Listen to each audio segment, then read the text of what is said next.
Who now into Tiffany.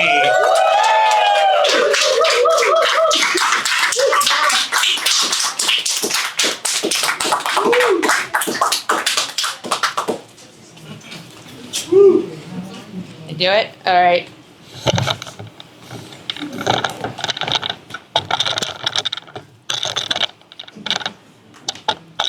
Hi, everybody. Hello. I, too, am a sad boy. Sad boy.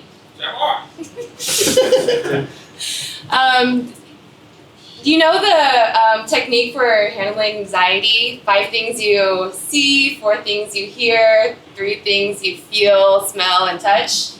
I have a similar technique for when you feel lonely. So when I feel lonely, I name all the best friends I've ever had throughout my whole life. It usually takes about 44 seconds, 40 seconds if I'm in a hurry.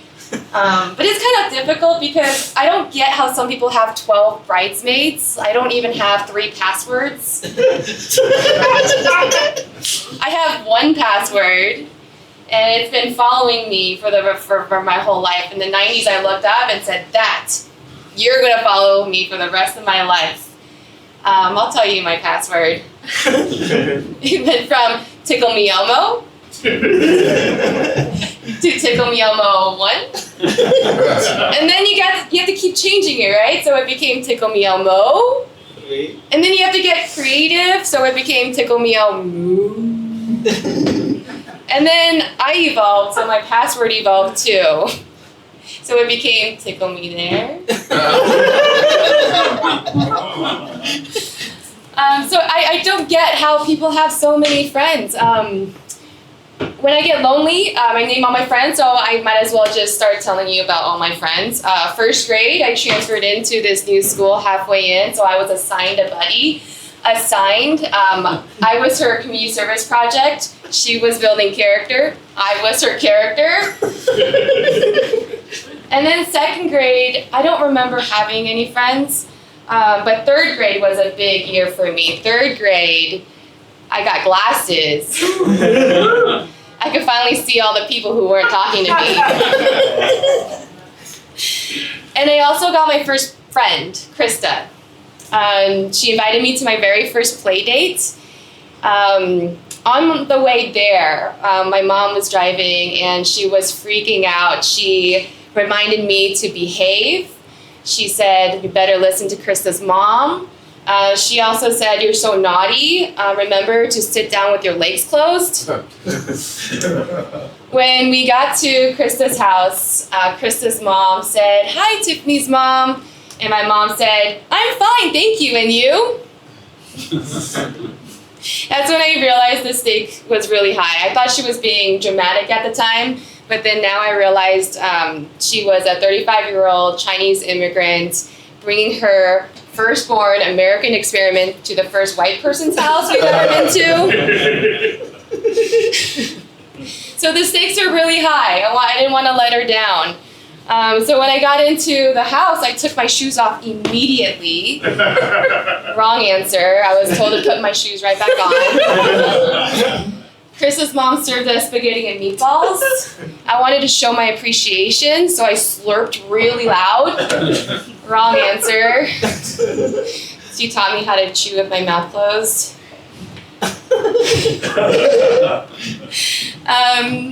And then, what happened next? I just knew the stakes were high. The bell rang at one point. I shot up and put my hand across my chest and said, I pledge allegiance to the flag. No, it was just a landline. But I really thought I did well. I tried my best. To not let my mom down because it wasn't a play date. It was, an immigration hearing. The next day, I was so excited, after my first play date. I go up to Krista and I'm like, hey, Bessie. And then she said, yeah, my mom says we can't be friends anymore. And I had no idea why that was. I was deported, rejected. And what I saw happen was she replaced me. She replaced this Asian with another Asian, a Wasian, an upgraded version of me. upgraded because she came with matching friendship bracelets and matching pencils with the half heart, and then it makes a whole heart. I considered violence.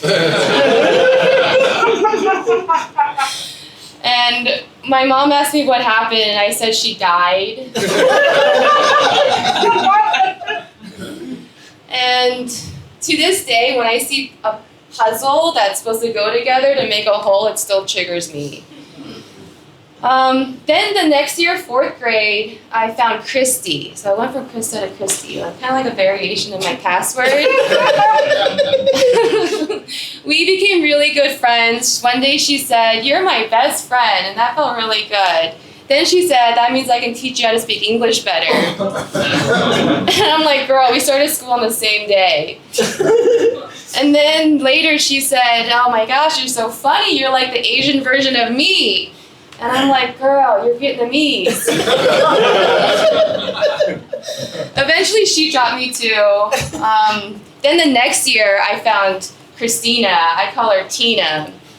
Tina, she smelled like Marlboro Lights and court dates. And she taught me sex jokes. Our friendship it felt stable. I didn't have to know any social cues, no judgment there. All that mattered, the foundation of our friendship was who could say penis louder. You know that game? Penis? Penis! So that's all that mattered, but eventually she dropped me too. And then, so I don't know, it's been hard to keep friends, I think it might be because I moved around a lot. I've lived in New York for over 4 years. I came here with one job, and then New York promoted me. So by day, I'm a corporate employee. By night, I manage wildlife. In my first apartment, I had a little mouse. It was so little. When your rent is that high, you don't have pests, you have guests. And it would run over everything, like my toiletries, and it was just so small, so I figured it's floating, so no surface area touched. And then my second apartment, that's when I realized that mice come in families. Yeah, it's kind of like your Thanksgiving feast or Lunar New Year festivities. It's like your mom, your relatives, siblings, everybody. And one day I woke up and there was a little mouse in my bathtub just climbing up the edge, falling down, up the edge, falling down. I go to the kitchen to grab a takeout container. There's another little mouse in the sink going up and down, up and down. And I thought they were pathetically adorable. They tried so hard to make it out. But they're never making it. Relatable.